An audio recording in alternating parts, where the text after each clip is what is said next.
మొన్న ఇప్పుడు వీటన్నిటి గత నెల రోజులుగా మనం ఒక్కసారి రాష్ట్రంలో జరుగుతున్నవి చూసుకుంటే, ఒక పక్కనేమో రైతులు మద్దతు దొరక్క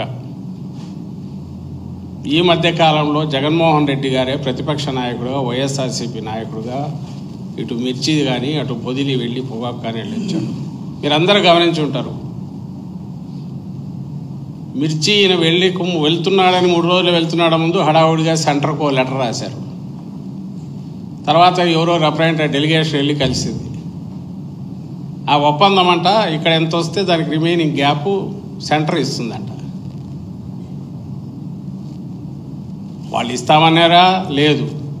ఇచ్చారా? లేదు.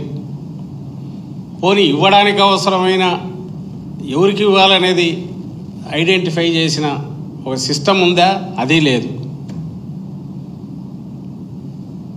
ఏ రకంగా మిర్చి రైతులకు ఇస్తావో లేదు. ఊరికే 2 ఫోటోలు 4 వచ్చి అయిపోయాయని రాశాడు. As if that is centrals responsibility అన్నట్టు వాళ్ళకి చెప్పేశాం, వాళ్ళు ఇస్తారు తీసుకోండి అని చెప్పి. అదే P4 మాదిరే, వాళ్ళు ఇస్తారు నువ్వు తీసుకో, అది ఏనిదే దాని కింద ఆడబిడ్డని ఏదైతే అంటున్నాడో ఇది కూడా అంతే అయిపోయింది ఈయన పని ముఖ్యమంత్రిగా. తర్వాత పొగాకు వచ్చేసరికి అది మరీ అన్యాయం. జగన్మోహన్ రెడ్డి గారు పోయి వచ్చాక మన మంత్రి కేంద్ర మంత్రి ఎవరు వచ్చారు, దానికి ఈయనకు ఢిల్లీకి పోవడానికి కూడా ఓపిక లేదు. ఢిల్లీకి పోతే ఏం మాట్లాడుతున్నారో తెలియదు, కానీ ఆయన ఇక్కడికి వచ్చినాడని చెప్పి ఆయనకు హడావుడిగా పొగాకు గురించి మీరు ఇంటర్వ్యూని అయ్యి ఏదో ఒకటి చేయాలని ఈయన చెప్పాడంట. ఇంకా మీడియా ఉంది కదా, ఇంకా ఈయన చెప్పేస్తే సెంటర్ ఆ డైరెక్షన్స్ ఫాలో ఇచ్చేస్తుంది, డోంట్ వర్రీ పొగాకు రైతులందరూ అని చెప్పి వాళ్ళు మీడియాలో రాసేసుకున్నారు. ఇప్పుడు మామిడికి సంబంధించి ఎక్కడెక్కడ ట్రక్కులు ఆగిపోయినాయి, అవి 4 రూపాయలు 5 రూపాయలకు వచ్చిందని వాళ్ళ మీడియాలో కూడా రాస్తున్నారు. అయితే వాళ్ళు రాసే కారణం గవర్నమెంట్ ఎంత చెప్పినా వాళ్ళు ఫ్యాక్టరీలు వాళ్ళు వినట్లేదంటారు. అసలు నువ్వు వాళ్ళకి ఎప్పుడు చెప్పినావు, ఎప్పుడు కూర్చోబెట్టి వాళ్ళని ఫోర్స్ చేసావు, లేదా ఆర్మ్ ట్విస్ట్ చేసావు, లేదా ప్రెజరైజ్ చేసావు, లేదా నిజంగా ఆ ఫ్యాక్టరీల దగ్గర ఆగిపోయి ఉంటే దాన్ని ఏమైనా మూవ్ చేయడానికి గవర్నమెంట్ వైపు నుంచి ఏమైనా చేసే ప్రయత్నం చేసావా? ఒక్కటంటే ఒక్క పంటకు సంబంధించి అయినా సరే అది నువ్వు ఎంతవరకు చేయగలవో that's a different issue. But ఇంటర్వ్యూన్ కావడానికి నువ్వు ఎక్కడ ప్రభుత్వం వైపు నుంచి ప్రయత్నం చేసావు? ఇదే ఏడాది క్రితం పోతే జగన్మోహన్ రెడ్డి గారు చేయని సందర్భం ఉంటే ఏమైనా ఉందా? అది ఏ క్రాప్ అయినా సరే కొనగలిగితే కొనడం, మార్కెట్లో కాంపిటీషన్ క్రియేట్ చేయడానికి అవసరమైతే దానికోసం దిగడం, అడుగు ముందుకేసి దానికి అలొకేట్ చేసి ఇమ్మీడియట్ పర్చేజ్ మొదలు పెట్టడం, లేదా ఆక్వా లాంటి దాని దగ్గర అయితే వాళ్ళను పిలిచి గట్టిగా ఇది చేసి ఇక్కడ ఇచ్చేది ఇచ్చి అక్కడ కూడా వాళ్ళను తగ్గించమని గవర్నమెంట్ నుంచి ఇంత ఇస్తామని మాట్లాడడం.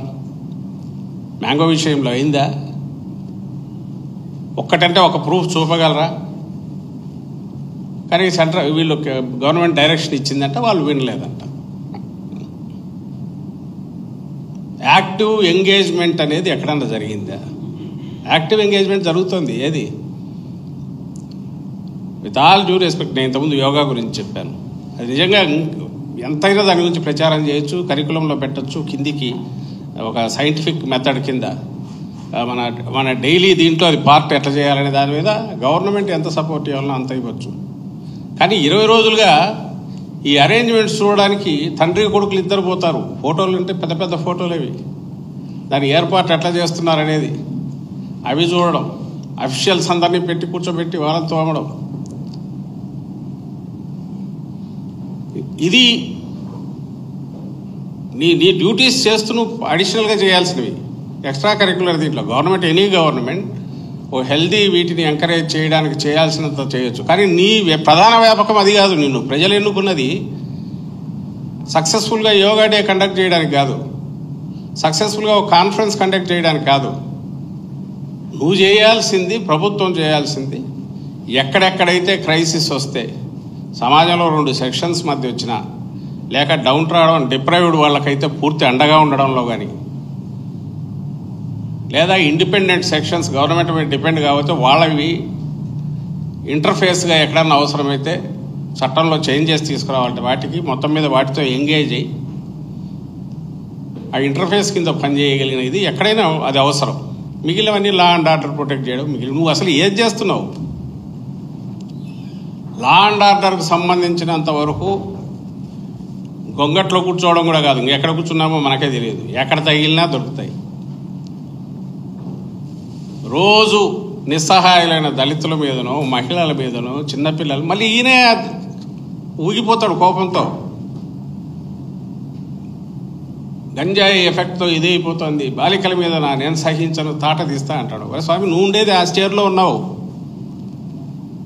మేము అడగాల, ప్రజలు అడగాల, సివిల్ సొసైటీ అడగాల, ఏం చేస్తున్నావు బాబు అని.